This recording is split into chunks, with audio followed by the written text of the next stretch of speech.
Hey everybody, Mr. Stewart here. Welcome to the screencast on the primary trigonometric ratios. So this is going to be a bit of a series. So this is the first in a few parts. So we'll start things off by letting you know where we're going with the learning. And our job is to define or understand what it means to use the primary trig ratios. And then after that, we'll use that knowledge to help us solve problems. So missing sides and angles. Okay, so up to this point in time, we've been solving for missing sides, but that'll be something else when we start solving for missing angles. Okay, well, first things first, let's just get some terminology out of the way. Okay, so one new key term for us would be that of reference angle. Okay, so that means the angle that you're given or are asked to look at or focus on, the angle you need to use. Okay, so what we're going to do is we're going to start labeling some sides here.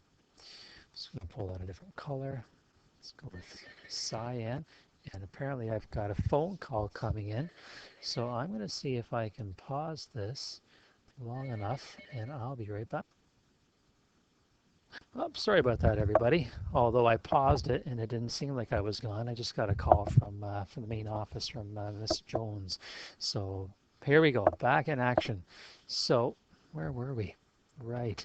So we're labeling sides. So sides in a triangle have these names: opposite, adjacent, and hypotenuse. That one we know.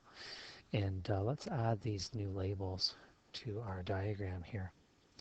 So let's expand the screen a little bit so we can see better. So the opposite, okay, we'll just use this here in an abbreviated form, okay.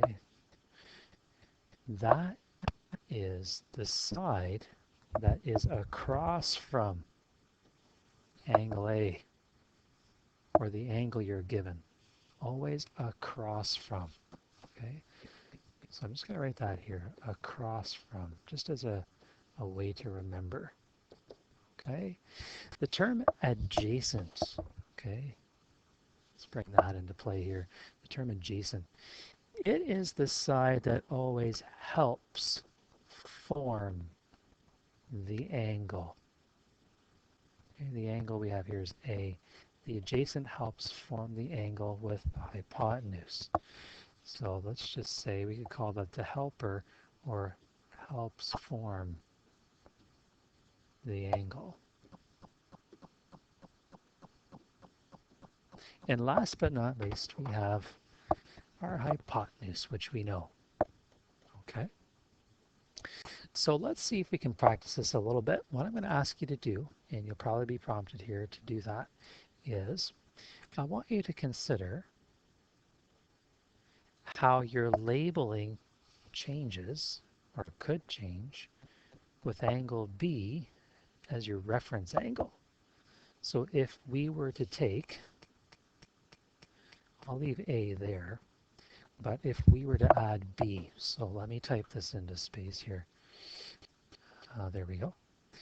So if we brought B into the story, and I'm just going to throw these away for a moment.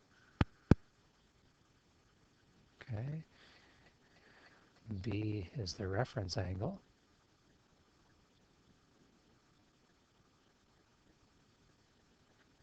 Okay, I'll throw that over there. How would the labeling change? Well, let's reverse this around. So our opposite side would then become this side. Okay, hypotenuse, of course, is the same, but then the adjacent would be here, right? That's going to be, let's flip that from left to right. And then I'll flip it back up and down. There we go. So that's going to help form the angle. Okay, angle B. So that's how you would deal with labeling your triangle with these new names. Okay, you might be wondering why we go to the length of doing that. Well, hopefully in the screencast we get a chance to see how or why, because it actually is quite useful. Okay, so let's do a little practice here, and we'll get you thinking about this in this video. Let's use some ratio and proportion in working with right triangles. Okay, so I thought, because we have a quiz coming up on Tuesday of next week, which will involve similar triangles and Pythagoras' theorem, we could solve for the missing side length and use that in the rest of our solution. So we're looking for a missing side length. Let's give it a name here. Okay, typically side x. Okay, or if you like, if we're going to use the Pythagorean theorem, we go with, there's hypotenuse. Okay, and over here, okay, that's going to be one of the shorter sides. Well, call it A. And then up here, this could be the other side length B. Okay, so then our formula, of course, c squared equals a squared plus b squared. And we'll fill that in. Hypotenuse squared equals the square of 5, which is a, and then b we do not know. Go ahead, we'll do some calculations. 169 equals 25 plus b squared. And because b is not isolated, it's not by itself, we do need to balance this equation out. So we do need to subtract 25 from both sides of the equation. And that's going to make sure that this term is on its own. So minus 25 from each side. So that gives you 144 equals b squared. Take the square root as the inverse of squaring, and that'll give you your side length of 12. Okay, so I'm just going to remove this or shuffle this around. I'll put that over here, and I'll just make this 12. Awesome. Okay, good stuff. So we are done part 1. Part 2, let's make use of the measurements. So the ratio of the opposite side. Okay, I've got to do some highlighting here because this is getting kind of busy. So we want the opposite side relative to the hypotenuse. Okay, so we need to look for those lengths, but with reference to angle A. So let's add in, I haven't done that. I'm going to add an angle in, angle A. Let's put that right about, let's go here. Okay, later on in the problem we're going to have an angle C, so I'll put that here. Okay, and the right angle will be B. There, just like that. So let's see, opposite side. We got to do some labeling here. So A is the reference angle. So the opposite is going to be over here. Across from A, that's the 5. And then hypotenuse here is, well, is right here. We've got it. It's right there. So let's write a ratio. So let's give this side some names. So we could call them, you know what, we could call them opposite and hypotenuse. And we can give them letter names too. So let's do that. Let's say, so BC is to the hypotenuse, which is AC, and that's the opposite over the hypotenuse. That's a ratio of 5 to 13. Okay, and you could express that as a decimal if you wanted to. Sometimes that is helpful, but that's the ratio, 5 to 13. Okay, just to give you an estimate, right? 5 to 10, that's a half. Okay, so that would mean that the opposite would be represented by the 1 and the hypotenuse by 2. So that means that your opposite is going to be half of the hypotenuse, or you'd have to double the opposite to make the length of the hypotenuse. So with 5/13ths, right? 5/13ths, that is a bit smaller than a half, right? 5/10ths is bigger than 5/13ths.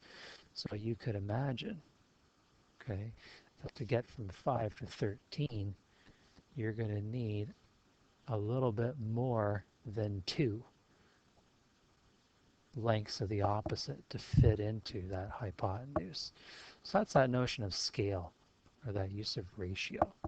Okay, let's head on to, because we finished this one, let's check out the next part. Let's go with this one, adjacent to hypotenuse. Okay, but take note that it is the reference angle here that's going to change. We now have to focus on C. So that means that this can no longer be the opposite. Okay, so let's just kind of toss that over there. And hypotenuse, you know, you're good to stay there. I'll just get that out of the way. We don't need it. And what else do we have to do here? We need the adjacent.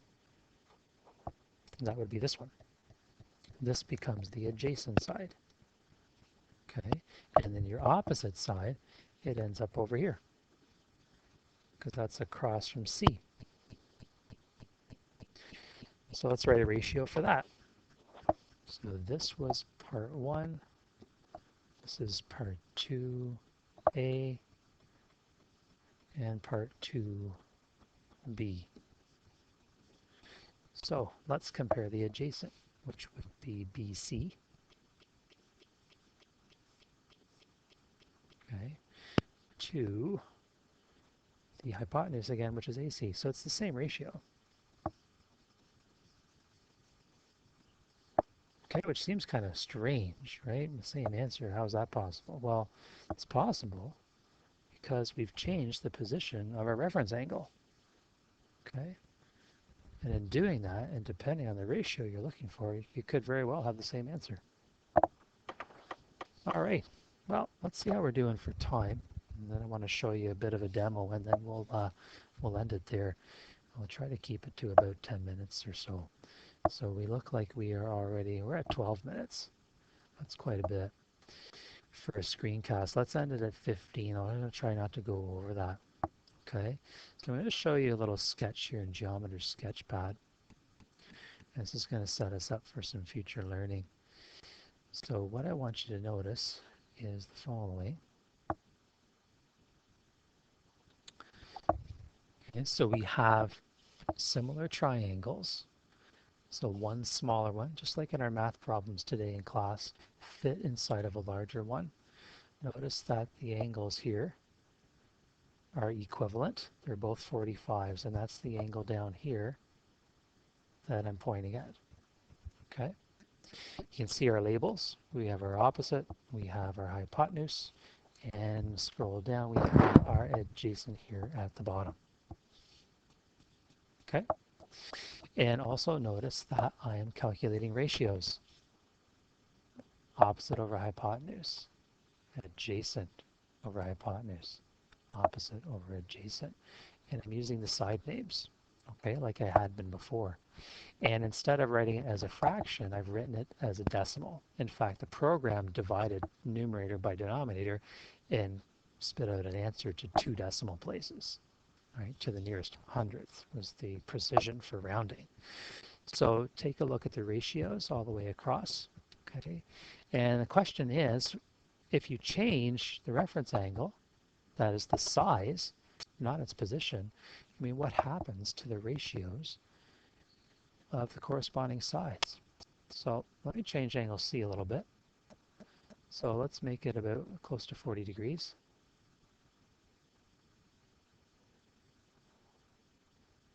Close enough. So you can see all the way across that with these values, right? Those ratios are the same for that. These ones are the same for that. And these ones are the same for that set of ratios. So I guess it's not too surprising, right? Change it even more. Can you see how they're staying equal?